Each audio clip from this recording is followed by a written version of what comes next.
everybody. Welcome to episode 92 of All About African Violets. All About African Violets is musically sponsored by Ted Yoder. You can hear and purchase his awesome music on his website at tedyoder.com. It is also available from iTunes. Hi everybody, come on into the sunroom. It's Friday night, the sun is just going down. It looks kind of dark out that window. And I still have kind of a froggy voice, but I'm doing much, much better. And thank you all for your continued good wishes. I really appreciate that. Come on into the sunroom and sit down. It is a rainy night in Chicagoland, and but it's warm. So it's cooled off again, but it's warm. So I think summer is actually finally here. So we're going to jump right into tips and treasures because I have some treasure for you today. But first, I want to thank you guys. I know that many of you saw the photo that I posted on our Facebook page of my dish garden that I made for the Illinois Stage Show last year in 2014. Lori in Maine had been watching some of the older episodes, and she said she missed seeing the dish garden and how it turned out. So I posted the photo for her, and many of you commented on it. Thank you very much. I got to tell you, when I was at National, Dolores Gibbs, who won Best Design in the show at National last year in Tennessee, did a beautiful dish garden.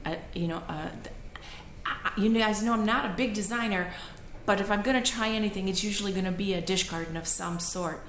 And I loved the design that she did, and I kind of tried to copy it. I mean, imitation is the sincerest form of flattery, as they say. And she thought that was pretty cool. And when I saw her this year at National, I will tell you that she said, "Why don't you have a dish garden in the show?" I was like, "Well, I'm not really a designer. I saw the picture," she said. And so she has challenged me. Dolores Gibbs has challenged me to a dish garden to enter in Albuquerque next year. So I'm a little nervous about that, but I'm going to give it a try. And in fact, I'm going to do a practice run, hopefully, this fall at the Missouri Valley Show in October. So cross your fingers. I'll film all that for you guys so you can see how it goes. Anyway, a few interesting questions came up on the Buddies group on Facebook this week, one of which was about a new grower asking a question. It was a good question. She asked if she found a plant, just what if. It was just a for example type of a question. And she knew that it had thrips, but there was nothing else wrong with it. Should she buy it, disbud it completely, and bring it home and put it into her collection?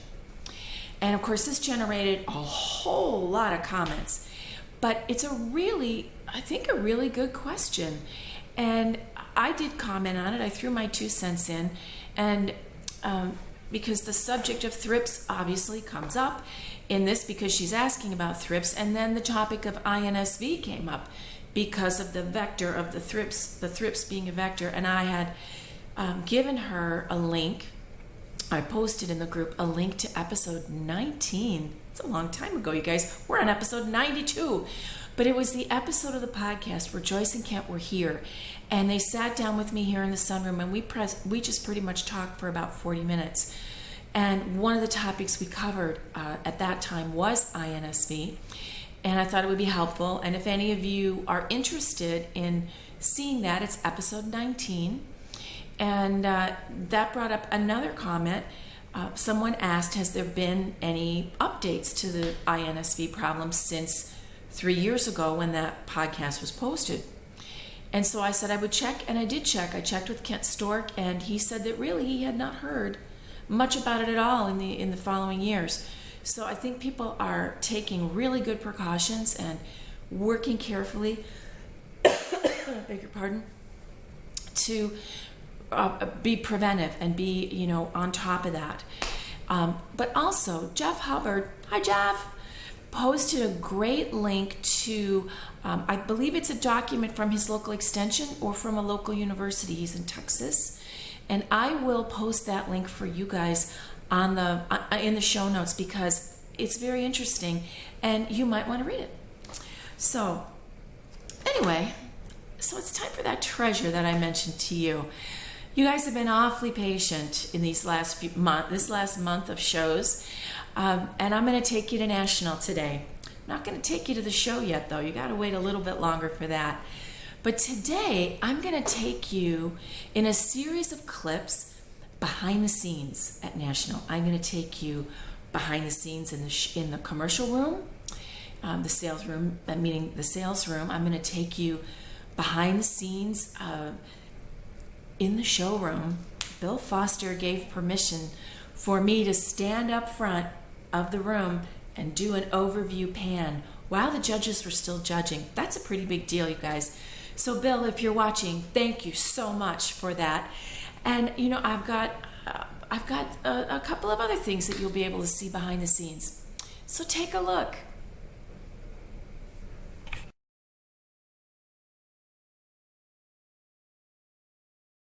Backstage peek, you guys. Here's Joyce and Kent getting ready in the sales room, and I'm going to take you now and show you my Jersey snowflakes. It did make it. Hi, Joyce. But boy, I sure had to take a lot of stuff off of it. I'll be right back. Well, guys, here I am in the entry area, and here's my Jersey snowflakes. I think you can see that I've taken about 2 rows of leaves off, and I want you to see how many blossoms I had to remove. It was a rough trip down from Chicago, and it's hot today, and so this is a white plant. So I'm just going to cross my fingers and we'll see how it goes. Guys, I'm in the commercial room and I'm here with Kent Stork, and I'm helping the Storks at their booth here in the vendor room. And so it's early in the day, and here I'm just going to turn away. You can kind of get an idea. People are setting up and getting ready, and some people set up already last night, and so the things are covered over, and soon, you know, when the doors open, which will be a little while, everything will be ready. And Kent's here. He's just labeling one of his new introductions. So, and they are beautiful, and they're all cards, aren't they, Kent? Yes. They're all aces. My idea was that there would probably be some people who would have to have one of each kind of card. I think that's a really good idea, since I've already seen Build more than one. themselves a good hand. Yeah. So what does it take to do this, Kent? Look at all these plants, you guys. Look at all these starter plants ready to go. How do you do this? Lots and lots and lots of hours, and it doesn't happen quickly. And basically, a lot of these came from a cross that was made maybe 3-4 years ago. Okay. So you just have to be patient and give it time, and because once you get a good new seedling, of course you test it through, but it takes a long time to get it into production and have enough to be able to sell. Cool. Well, thank you. Thanks for sharing that and for sharing all these great plants. I'm sure, you guys, this table is going to be empty once the doors open. I hope so. I hope so. Guys, I'm still behind the Storks booth, but you can see Kent standing over there, and a few other folks in there, all in a circle, and they're listening to Lynn Lombard. This is a meeting for all of the commercial growers who are here and getting ready for today when the sales room opens. It doesn't open for about another 4 hours, but everyone is still here now, prepping and getting ready. So a lot of work goes in to a big sale like this.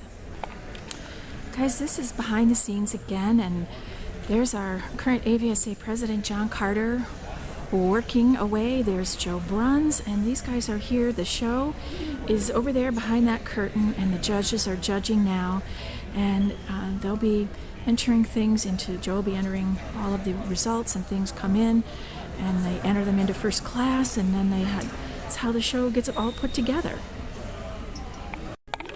Now I'm out in the front hall, and this is future convention. These are all the items under cover here that are going to be raffled off to raise money for convention next year in Albuquerque. And on this side will be Ways and Means, and they raise money for the AVSA. So I'm just going to walk on over here. This is the registration desk. And everybody comes in and they have to register, and they get the goodie bag this year is a mug. And guys, there's Amy from the office. Wave to the podcast, Amy. She kind of keeps things running there in Beaumont, Texas. Thank you for all your work. And this is her bailiwick here for convention. She's here and she's ready to go. Yes. So, ready to go. thank you. Thank you. And next to Amy is the table that has all the wonderful stuff you can buy from the AVSA. And Ruth Rumsey, who's the editor of the magazine, is the queen over here, and there she is, and she's putting things together. And people are already doing a little shopping. You can see DVDs, CDs, calendars, books, all kinds of stuff. Ruth, do you want to say hi to the podcast? No. She says no. Okay, don't look. Well, this is more behind the scenes. This is where there'll be a dinner here. I think this is where the awards dinner will be held this evening. And this is one of the rooms where presentations will be given. They've got it all set up. Now, obviously the hotel does the setup, but guys, a lot of work and a lot of planning goes into putting a convention of this size on. Guys, I just got special permission from Bill Foster to stand here in the corner and do a pan of the judges judging the show. And you can see all of these people walking around. They are judging the show. There are clerks, there are judges, these are the ribbons, all of this stuff. You know, you'll get a look later to see everything. But this is just a broad overview behind the scenes, thanks to Bill Foster. Guys, this table of people, they are working on the awards. So the judges are judging and everything is happening. You just saw that overview, and now Judy Carter, who's there on the left, she is the head of this, and she and her crew are now working on all of the awards that will be presented tonight at the awards banquet. Well, guys, here I am in the safety of the center island of the commercial room, which is about to be overrun. Here's everybody. They're all doing their last minute preparations, getting ready for their sales. And go slowly here. And everything is ready to go. In about 2 minutes, people are going to come bursting through that curtain over there. Okay, guys, here they come. Everybody is coming in the door, and they are ready to shop. No worries. There's Belinda Thibodeau. There's Paula Bell. Great shoppers. You don't have to apologize. It's for the podcast. And some people go and zip through. Hi, hi.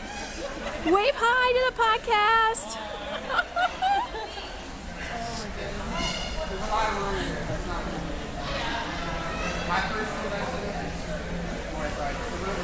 Well, guys, I gotta say, it's kind of sedate this year. Kind of sedate.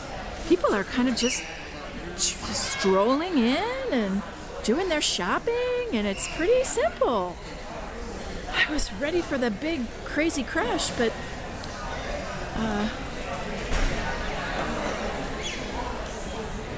they do keep coming. As you can see, people just keep coming in through those curtains over there. I'll be back.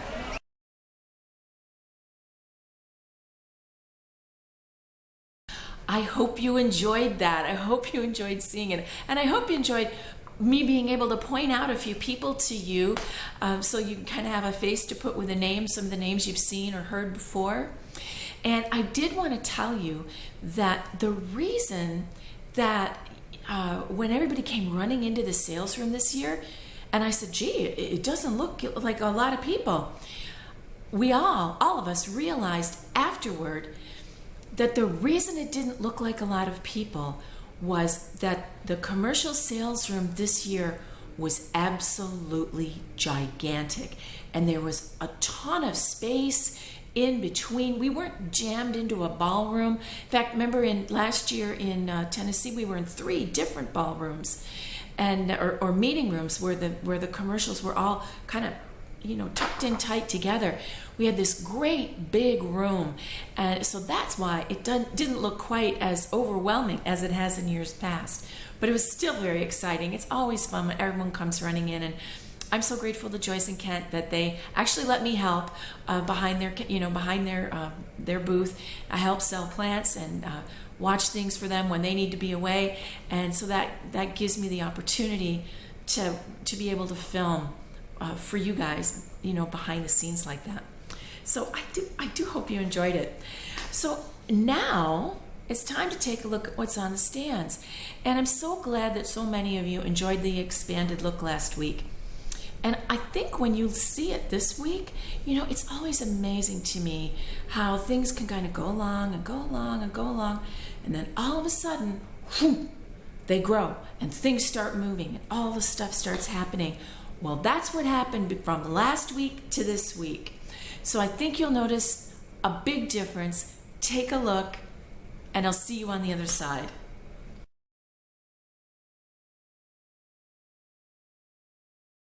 Well, here we are in the guest room. It's time to take a look at what's on the stands. And I have to say, everything's looking really kind of great. This one back here, guys, this is a plant of Superman, which is a really old Ethel Champion variety. And I picked it up at National. I'm kind of excited about it. I'm kind of hoping I can keep it alive. We'll see how it goes. Everything in the dome looking pretty good. Some of these leaves are very exciting for me. New. Oh, look! Somebody's trying to bloom. Who is that?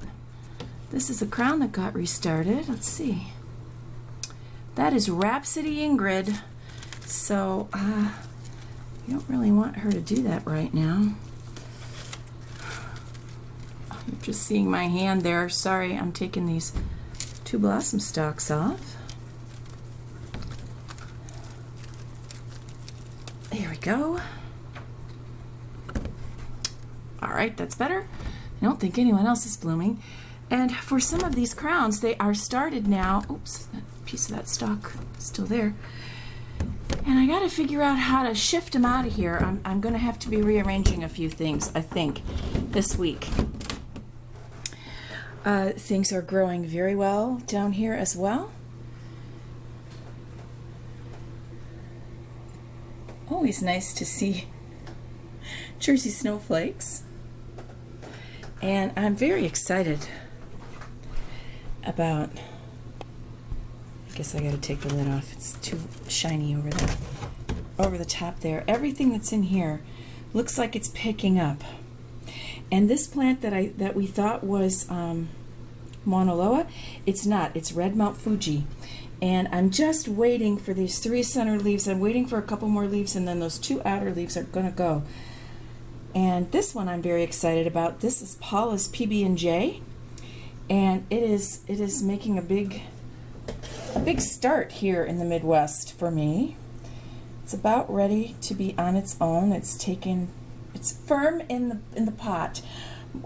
We got that this week on Buddies on Facebook, but everything's looking pretty good in here as well, and I'm liking it. I'm liking everything I'm seeing. So let's head down for a quick look on the strep shelf. Well, here we are. Everything looking pretty good in here. There's a leaf that I need to cut down a little further. And hey, DS Black Magic. DS Black Magic, right? I went through this last week. Yes. DS Black Magic getting ready to bloom. There's 2. You see it? There's a baby one in there too. 2 bloom stalks getting ready to go. And just stepping around here, trying not to do the tilt-a-whirl thing. This is Texas Hot Chili. And I think it's okay. It's hanging in there. Crossing my fingers for it. Let's go upstairs. Well, here we are, upstairs in the sunroom. And it's Friday after work. It's another cloudy, rainy day here in Chicagoland. And everybody here is looking pretty interesting. Nothing too crazy. But I want to draw your attention to Cajun's Swamp Trail. This is a plant that I'm going to be doing some grooming and some work on. It's a trailer, and I want you to see that it looks kind of funny. It's leaves in the center, all kind of smaller, lots of outer leaves, lots of suckers, just getting started, new crowns. So this is one that you guys are going to see going forward. I'm going to definitely show it to you as I'm working on it. And everybody needs a little turn here. Been turning people. Everything's been looking good. This is Cajun's Code Blue. Really excited that it's still doing well for me. Jersey Blue Dreams, looking good. Linda Darnell, a couple of leaves with Mars that I probably need to take off, but other than that, looking pretty good. And this is this interesting species that, let me tell you the actual name of it. I think I've told you before. It's S. confusa 790. I'm actually going to write to Dr. Jeff about it. I have some questions about it. It's finally growing in my conditions. I think it's doing okay. It's got a couple of leaves that I don't really like the look of, and that will probably come off, and that just may be grooming for it. But something I think you guys must be noticing, if you look back up on the top shelf as well, things are too close together on my shelves. And this is something I'm going to be working on in the weeks to come. I got to figure out a way to make some space. I do have a couple of ideas, one of which is this clear thing right here, and I'll tell you more about that next week. Take a look down here. There's species Rupicola. And just walk around. Here's Rambling Right Along, which is so interesting looking, and it's very compelling somehow. This is Columnia Firebird. Looking pretty cool. All right, let's run over and take a quick look in the window. Guys, here it is. This is my Cajun's Cherished Hope, and I gotta say, it is much happier here in this window than it ever was on the shelf. So I'm crossing my fingers for it that it's going to continue to do well. That's the look at what's on the stands this week. I'll be right back.